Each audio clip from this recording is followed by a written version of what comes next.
So I have made some new buttons since the last time we were looking at this.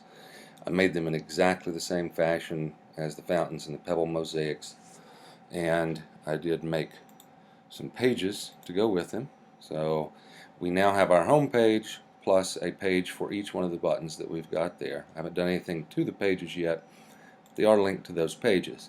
I wanted to talk about a few considerations with the navigation bar here. I have put these in.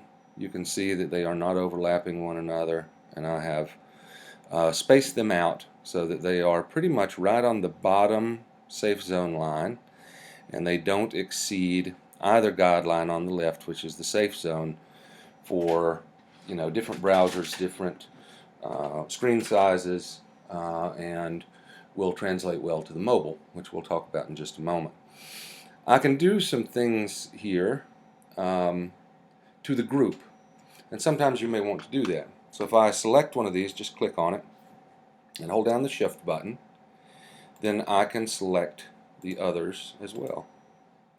And so now I have them all selected, and I can change some things. I can add animations to it, which we'll talk about a little bit later. I can change some elements of the layout and align them. I can match size. I can't change the text itself or the color or the font or anything like that. So we're not actually going to do anything to these at the moment because we have a problem we need to deal with. But just know that you can group these together, and then they will become a single toolbar. So we're not going to group them at the moment. But our problem is that we have got a pretty complex background here, and we've got this long highlight, and with this light gray that we're using, we're losing a word visually, the flora in the flora and fauna link. So when the page opens, that's essentially obliterated visually. And so for these, the gray may not be the best choice for us.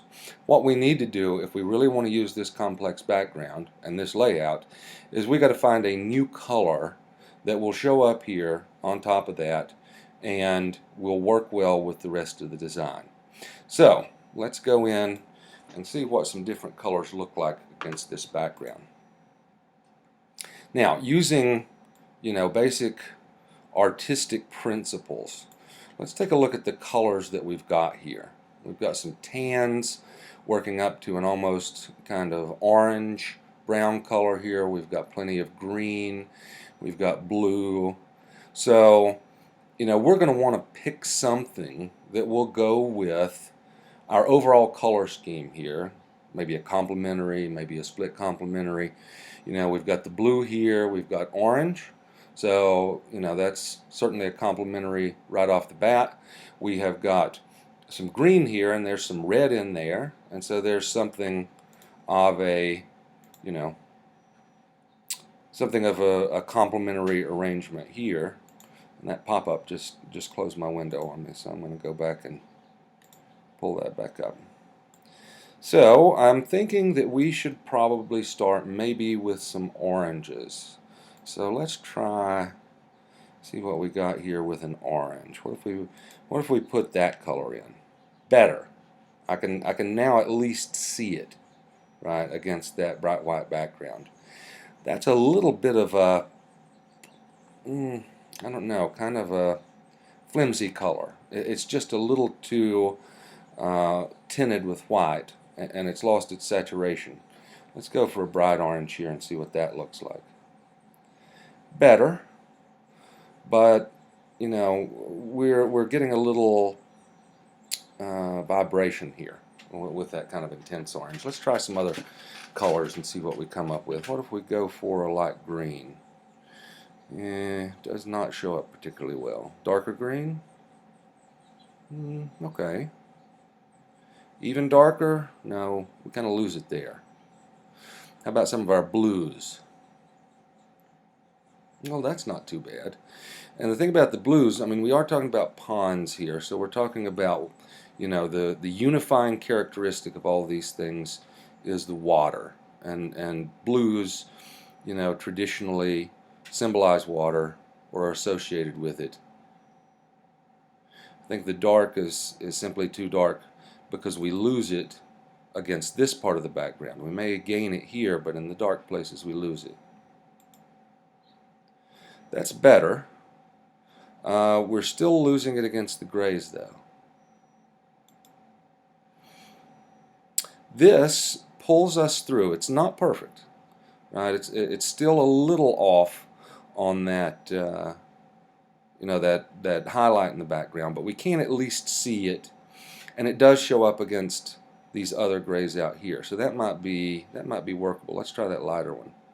I think the light is too light, so I think we'll stick here. And that then is what it's going to look like, and I think we can get away with that. So what we'll want to do is we're going to want to go and we're going to change the color of these other buttons as well.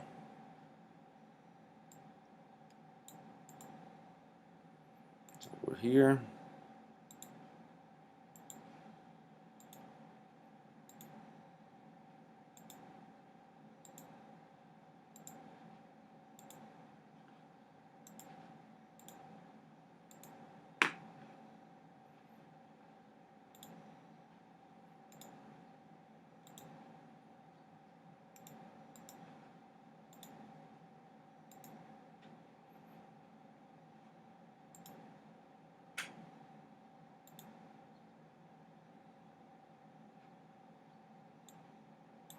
Come on.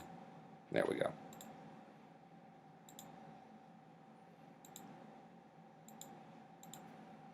And I think that that is actually going to work for us. It fits the overall feel, and it's now much more visible.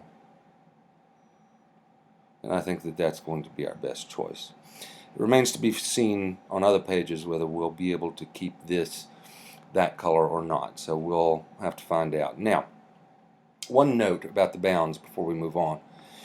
One of the beautiful things about this particular editor is that it allows you to preview it not only for desktops, but for mobile sites.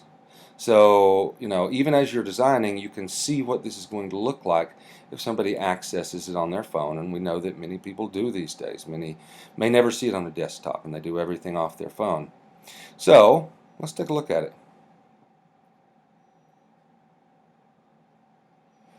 So that shows us, here's what it's going to look like on a mobile phone. Right?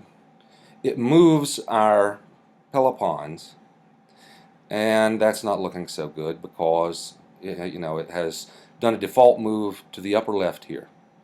We did get to keep all of our buttons, and they're visible. They look pretty good. Over here is our menu, but we're going to have to come back and we're going to have to address this color because as it stands, it is not going to work on the mobile because it's simply not visible. So we'll come back and deal with that and talk about adding some features to the buttons themselves to make them more visible and more interesting shortly.